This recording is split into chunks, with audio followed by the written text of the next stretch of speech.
are talking about how hard it is for most black women to find a good black man. Don't worry, fellas. I got this one. So this is something that black men have been seeing for the last 50, 60 years, and black women are so used to seeing and saying that they don't realize that it never has had a factual, statistical basis in reality, meaning that what it is that you have been saying about black men is not the truth, right? Statistically.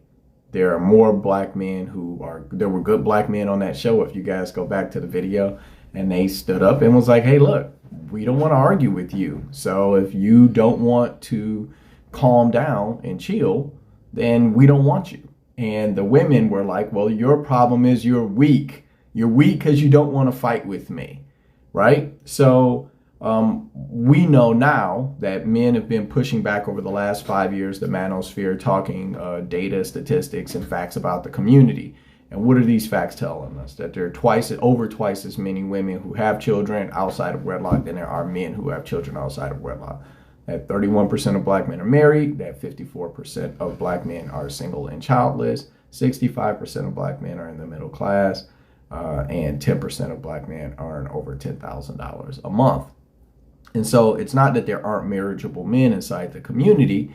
It is that they don't want to argue with you. They are not going to beat you into submission.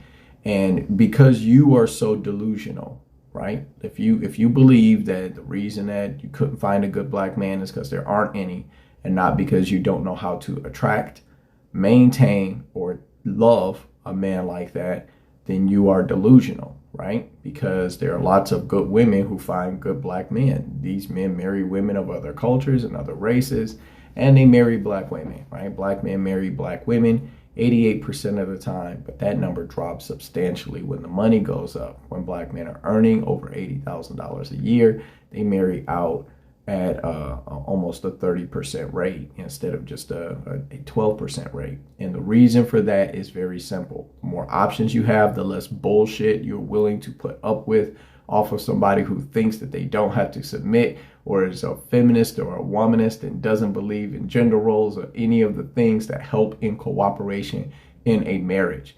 Men who have their shit together want to have authority in their own homes and are not going to argue with you about who's in charge.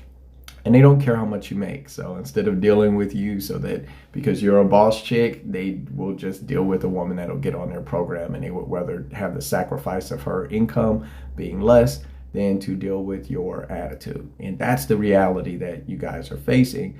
But you are so well indoctrinated by 50 or 60 years of bullshit like this that you don't know the